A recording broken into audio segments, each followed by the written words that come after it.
whether they admit it or not, I feel like they then fall into a pattern of what everybody else wants them to be as a wife, as a woman, as a mother, and they oblige.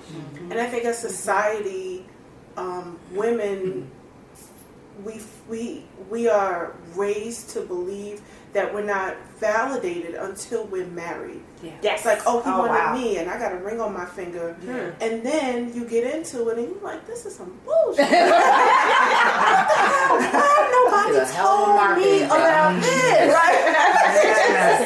And so now, I love my husband to death. I love my family. He's my ride or die. But if I ever get divorced, I'm not getting married again, and I dream about all the wonderful, badass things I'm going to do. But that's the rule breaker in you. Yeah, it is. Yes. That's the free. I need to be free. I need to be free to be me. Yes.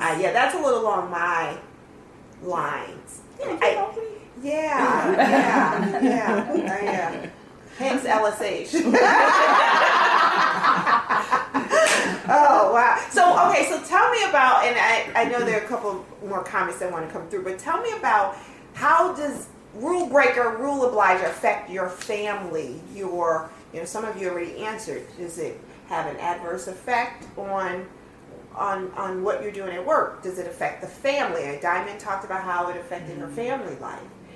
Where does it come out where it's not working for you if you are one or the other? It kind of has affected my family because I don't go to the barbecue or the whatever if I don't want to. And I used to always show up for Christmas, Thanksgiving, Father's Day, blah, blah, blah. I love that. Isn't that freeing? I'm not doing Thanksgiving this year. How about that? How about you need to do Thanksgiving as I've been doing for the last 10 years? Yeah. Wow. So they all think I'm going through a midlife crisis. Whatever. You're not doing Thanksgiving? Okay. Right. Or you don't show up at the activity. What do you mean, Samantha? Why aren't you here? It's honoring you. Is it? I love that. Honoring you. Yeah, that's the freeing part too. Because I think that what Diamond says is interesting is that so you were like this, but what about when you make the switch and they get a new person and they don't understand because you've always been the obliger. That's right. Now all of a sudden you're not conforming. You're not falling in line. What do you mean you're not coming? We're not going to see you this holiday. And see, I'm not where Samantha is just yet. Totally. On the workplace side, for sure, right? I'm an entrepreneur. But on the family side, what I will do is I will say it. But the closer we get to that Thanksgiving date, I just all right, here we are. Yeah, here we go. And I see myself doing it. And so I am grateful in that. Before I was doing it, I didn't even know I was doing it. Right? It was just happening like clockwork. Now I'm fully aware. And whenever I'm fully aware, I know that change will follow. I know it's gonna come. It's just that I've been doing it like that forever. It's like an orgasm. But keep going.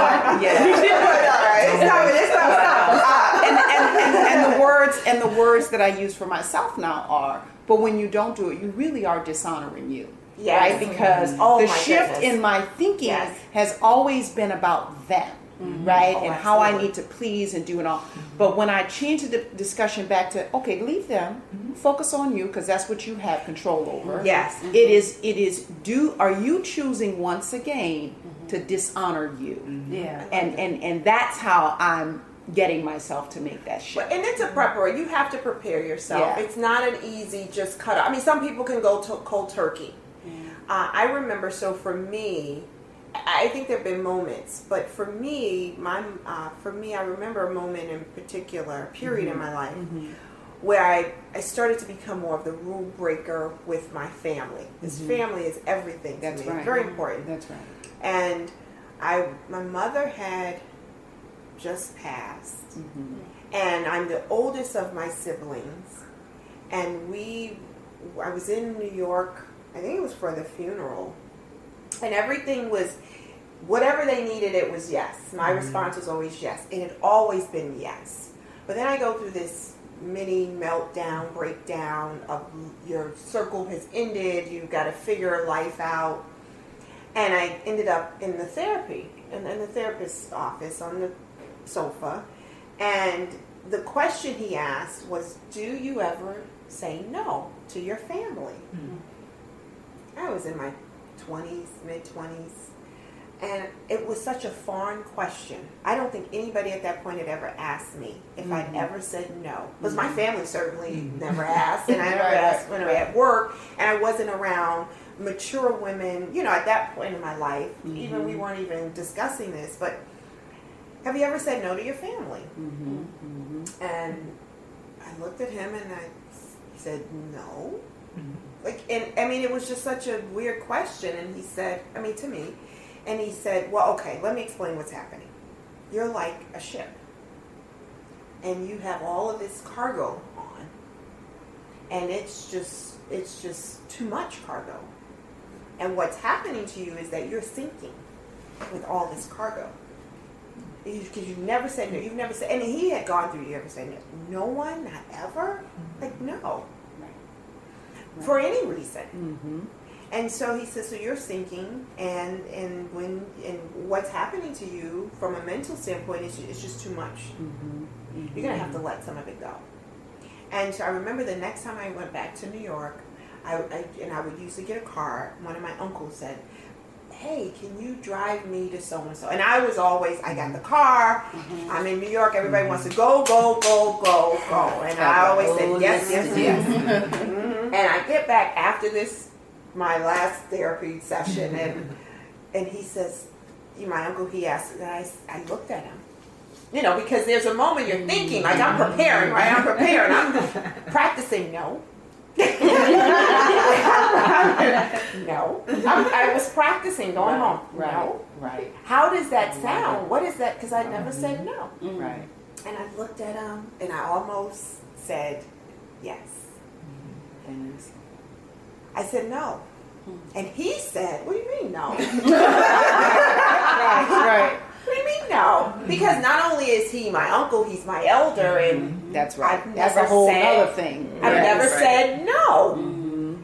And I stood my ground and I said no. Mm-hmm. And then I got the gumption and the guts, and then here comes the rule breaker. Mm-hmm. And I said, you know, what do you guys do when I'm not here? Right. Wow. Like, how do you get to where you're going when I'm not here? Because all of a sudden, everybody needs to go. And I have a really large family. Everybody needs to go. I'm like, the taxi? Like, where? You know, New York can get a cab anywhere. Yeah. No. And from that moment on, and it started with him, but then it went like wildfire through everybody. And it was the elders too. Wow. And it became the elders too. Not now, not today. Right. Wow. Well, family's the worst. They'll run you in the ground. Yes. They'll run you in the ground. Yeah, until you learn. That was just a breaking point for me. I think so. I think because they're used to the obliger, or they're used to other obligers. Well, how did that make you feel when you said no?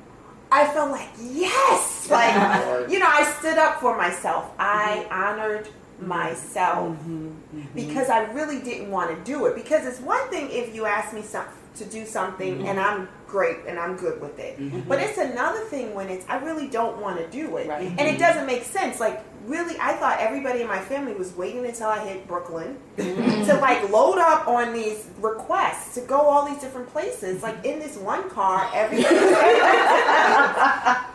Really? So it did. It made me feel like I don't think I was conscious of the rule breaker at that point, but I think I was more conscious of I finally did something for me that honored me. I didn't have that word, but that honored me, and I stood up to family who I know loved me, but they were really just taking advantage or just using up whatever, you know, because they knew I would say yes. You know, it's like that your child who comes to you, it's like, I'm not going to this parent, I'm going to this parent, because I know you want to say yes. So there's a lack of self-awareness, actually, of those individuals, because they just, like your uncle said, like, what, why? What? Right. What do you mean? Like, it's just, there's an expectation that's there with certain family members. And you have to, by the way, I am a rule breaker. I've always been a rule breaker, kind of in life, try to always figure out professionally, well, what's the right way to say it? Because usually the way you say it, I'm like, that's some bullshit. That's the first thing I was like, that's some bullshit. Don't like it. Let me figure out a different way. But I'm in corporate America, so I had to figure out a different way to say that's some bullshit. And then I was an abider because I got married young. And I thought, from what I saw with my parents, it was supposed to be this way. You're supposed to do this as a wife, a mother, my children. I wanted the white picket fence. I had all it laid out. This is the way it's supposed to be, how I'm supposed to act.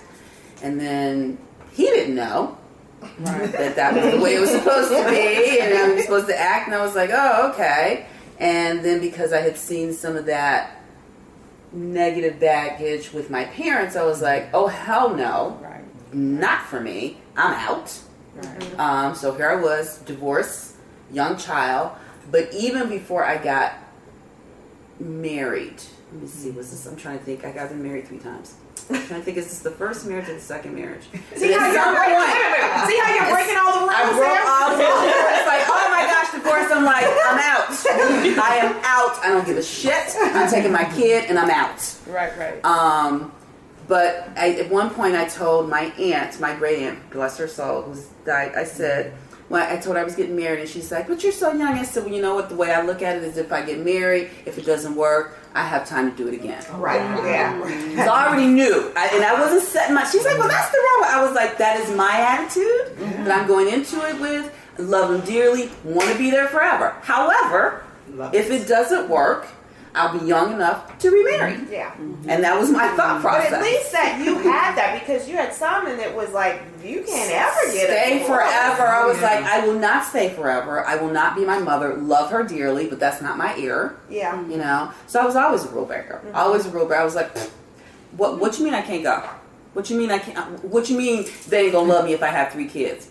Too bad. I'm out. So divorced 3 husbands, 3 children. Very happy, and I set my own rules. When I divorced the last time, I was like, you know what? I don't feel like doing that. I'm not doing that. I'm not going to do that. No, I won't be there. Sorry. And I felt okay saying, like, I'm sorry. I wasn't nasty about it. I wasn't trying to be a bitch about it. And some people think, like, oh, she's a bit. No, I'm just like, I protect my time. Authentic. I'm very protective. I was like, my time is extremely important to me.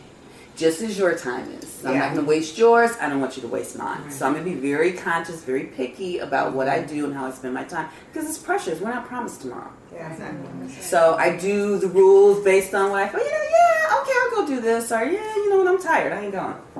Do you guys think that more leaders are rule breakers or rule obligers? Breakers.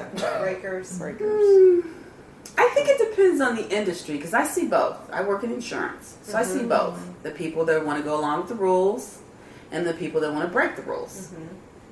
And as African American women, what is the perception for us? We should be abiders.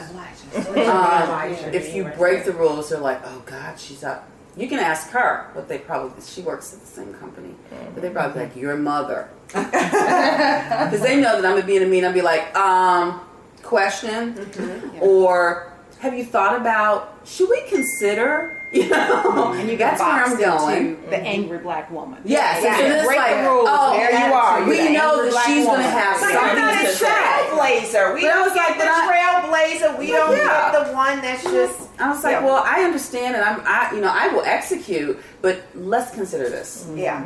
So we have attitudes. Yeah. We get all the negative names and the it's And then when I try to go to the other stereotypical side, sometimes like, well, maybe I'll just try a little different approach.